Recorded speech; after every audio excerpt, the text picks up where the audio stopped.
નમસ્તે વહાલા વિદ્યાર્થી મિત્રો. આજે આપણે ધોરણ 7ના અંગ્રેજી વિષયની એક ખૂબ જ સુંદર મજેદાર કવિતા ભણવા જઈ રહ્યા છીએ. કવિતાનું નામ છે નોક નોક. આ કવિતા યુનિટ 1ની છે. અંગ્રેજી બહુ અઘરું નથી વિદ્યાર્થી મિત્રો. આજે આપણે આ કવિતાને એકદમ સરળ ગુજરાતી ભાષામાં શીખીશું.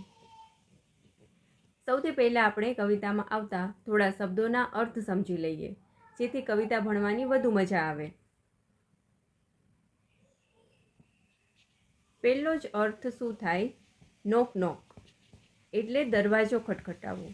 આપણા ઘરે કોઈ આવે તો નોક કરે છે, એટલે ઠક ઠક અવાજ કરીને પછી અંદર આવે છે. બીજું છે હુ ઇઝ ધેર, એટલે કે ત્યાં કોણ છે. હુ એટલે કોણ, ઇઝ એટલે છે અને ધેર એટલે ત્યાં. હુ ઇઝ ધેર એટલે ત્યાં કોણ છે.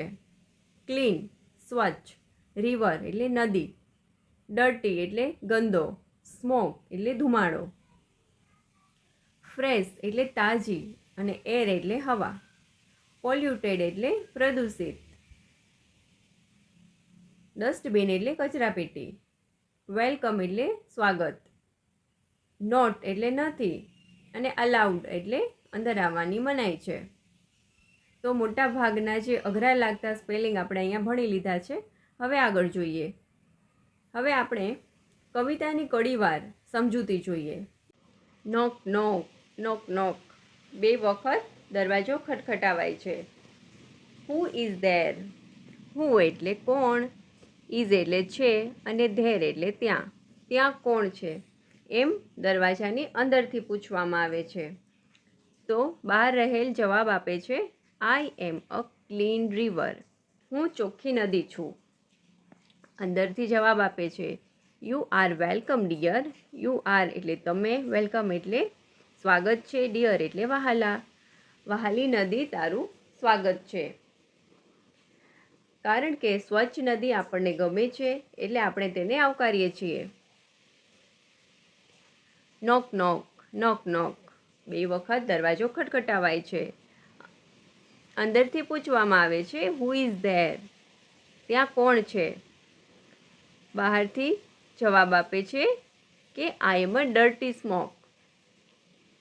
ડર્ટી એટલે ગંદો, સ્મોક એટલે ધુમાડો. હું એક ગંદો ધુમાડો છું. સોરી માફ કરજો, અંદરથી જવાબ આપે છે કે સોરી માફ કરજો, યુ આર નોટ અલાઉડ, તમે અંદર આવી શકશો નહીં. કારણ કે આપણે સૌ જાણીએ છીએ કે ગંદો ધુમાડો આપણા સ્વાસ્થ્ય માટે ખૂબ જ હાનિકારક હોય છે. એટલા માટે એને દરવાજાની અંદર જવા દેવામાં આવ્યો નહીં. નોક નોક નોક નોક, વળી પાછું 2 વખત નોક નોક થાય છે. હુ ઇઝ ધેર પૂછવામાં આવે છે કે તમે કોણ છો. ત્યારે બહાર રહેલ જવાબ આપે છે, આઈ એમ અ ફ્રેશ એર. ફ્રેશ એટલે તાજી, એર એટલે હવા. હું એક તાજી હવા છું. અંદરથી જવાબ આવે છે, યુ આર વેલકમ ડિયર, તમે, તમારું ખૂબ સ્વાગત છે, તમે અંદર આવી શકો છો. કારણ કે તાજી હવા આપણને તંદુરસ્ત રાખે છે એટલે આપણે તેને આવકારીએ છીએ. નોક નોક નોક નોક, ફરી દરવાજો ખટખટાવાય છે. હુ ઇઝ ધેર, ત્યાં કોણ છે એમ પૂછવામાં આવે છે. આઈ એમ પોલ્યુટેડ એર, હું એક પ્રદૂષિત હવા છું. Sorry you are not allowed, અંદરથી જવાબ મળે છે કે ના, તમે અંદર આવી શકશો નહીં. કારણ કે પ્રદૂષિત હવા આપણને બીમાર કરે છે એટલે અંદર આવવાની એને પરવાનગી ન મળી. નોક નોક નોક નોક, ફરીથી દરવાજો ખટખટાવાય છે. હુ ઇઝ ધેર, ત્યાં કોણ છે એમ પૂછવા અંદરથી પૂછે છે. આઈ એમ અ ડસ્ટબિન, હું એક કચરાપેટી છું.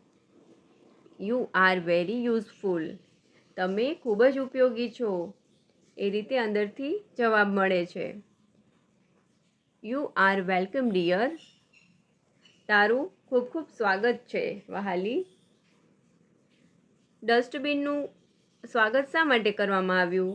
તો કે કચરાપેટી આસપાસની ગંદકી દૂર કરીને આપણું પર્યાવરણ સ્વચ્છ રાખે છે. આશા છે કે તમને આ કવિતા એકદમ સરળતાથી સમજાઈ ગઈ હશે. જો આ વિડીયો તમને ગમ્યો હોય તો લાઈક કરજો, તમારા મિત્રો સાથે શેર કરજો અને ચેનલને સબસ્ક્રાઈબ કરવાનું ભૂલતા નહીં. મળીશું આવતા વિડીયોમાં.